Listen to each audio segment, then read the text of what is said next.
Hi there and welcome back to Japan, where today I'm going to be checking out well, to be honest, one of the most famous J-pop bands going at the moment, famous girl bands going at the moment in Japan. It's one of those big groups who have like graduations and everything and has a number at the end, but it's not AKB48. No, it's the hardest one to say as well, Keyakizaka46. Those are just syllables that don't roll off the tongue. But congratulations for becoming so famous with a name like that. So anyway, I was recommended to check out this video, which is their latest one, I believe. It only came out a couple of months ago. It's already got quite a lot of views, up to about 300,000 views. So I was disappearing out of the screen as I was adjusting myself. But it's, I was told that I quite enjoyed some of the stuff I heard by them before. I had a roommate a while ago who was a massive fan. And you might be aware that one of the reasons why these groups have such incredible chart success, I'll just tell you the story anyway, is because if you buy a copy of one of their singles, you have a little ticket that gives you like a 5-second meet and greet if you go to an event with the band. And literally it's like 5 seconds, 1, 2, 3, 4, 5, you're gone. So it's just so you can meet them and shake their hand. I think they actually call them shake hand events. But like my roommate was one of, and he's not the only person who does this, who used to come back with literally, their single would come out and he'd come back with about 100 copies because he wanted to buy himself enough of these that he could have a few minutes to sit down and talk with the members of the group. Amazing stuff. He spent huge amounts of money on that because singles aren't cheap.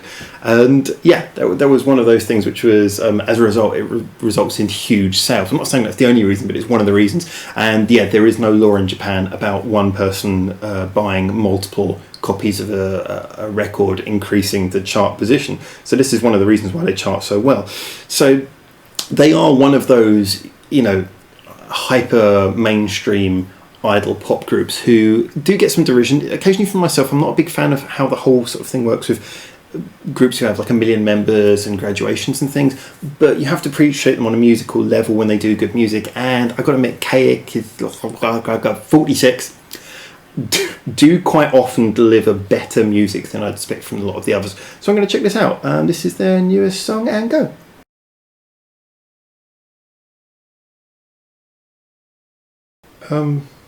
Yeah, that's a really, really interesting video. I will talk a lot about the video as well, actually, because the video to me seemed to be a huge part of that. Now, I am kind of annoyed, as you guys know, I like to go into things unprepared so I can enjoy getting surprises out of it, and so you guys can give me comments. And I think you're going to have a lot of room to give me comments on this one, because there's a lot of things I wasn't sure about. Partly the lyrics, I really want to understand the lyrics now because I'm hoping the video plays towards them because it was such an interesting video. Lyrically, there's a lot of things that song could be about. But given that the video started with, you know, someone dead and then the lead character, they're going to other people and they're sort of being hugged and pushed away, and there's this sort of moving with the flower, it looked like it was a rose or something, going to people taking the flower, giving it back.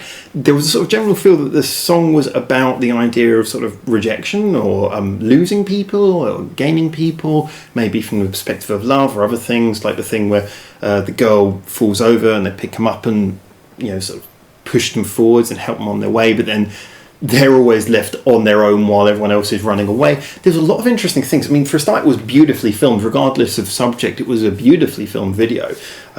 Just everything about that was gorgeous, how it went through different sort of times of day, the different colours. It just, even me as a colourblind person, I can only see really bright colours. I could see that was beautifully filmed.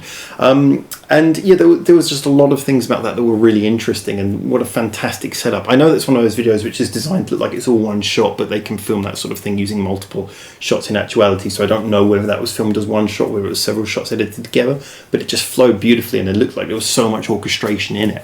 So the video, it's hard for us, ironically, it's hard for the song to live up to the quality of the video because the video is so fantastic. And like I said, I love the fact that the group were basically put as the background objects in the video, which made it much more interesting. They were interacting rather than being the subject themselves. So fantastic video that actually was of such high quality that it's hard for the song to live up to it. So does the song live up to it? The song was really good.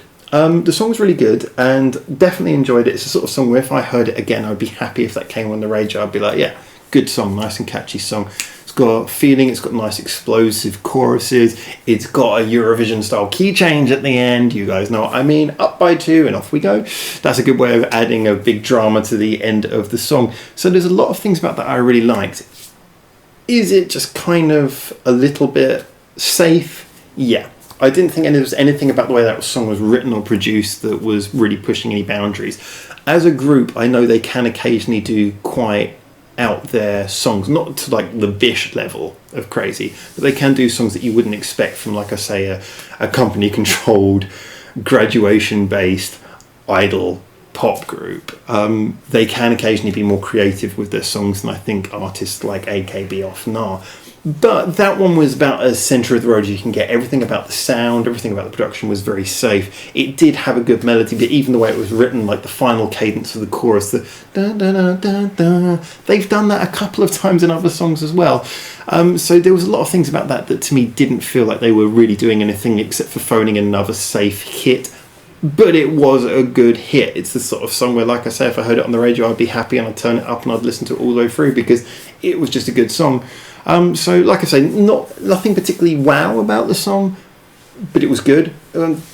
Maybe you could regard that as a good or a bad thing, then it had such a wow video, because maybe you could say the video deserved more of a surprising song, or you could say it was really good for elevating the song and giving the song an element of individuality that maybe on its own merit it doesn't have. So when I'm looking at the song, I would say good, enjoyable, but probably not going to last the test of time like some of their other songs, some of their other more unique songs have. As for the video, I think that may well last the test of time, because that was really interesting. And so if anyone can give me more details on that, I'm not going to go back and check out the lyric translation actually, because sometimes you guys give me really great lyric translations on here, and sometimes I've seen you guys take pot shots at the lyrics, and interesting little theories have started discussions. So, well, if I do, I'm not going to tell you that I've checked the lyric translation. So either way, great stuff. Let's have a bit of a conversation about this one. Please get in the comments as always. You know all the YouTube stuff about liking and subscribing, and you've heard it all before. So do whatever you want. But hopefully I'll see you again in Japan. And for now, it is a ciao.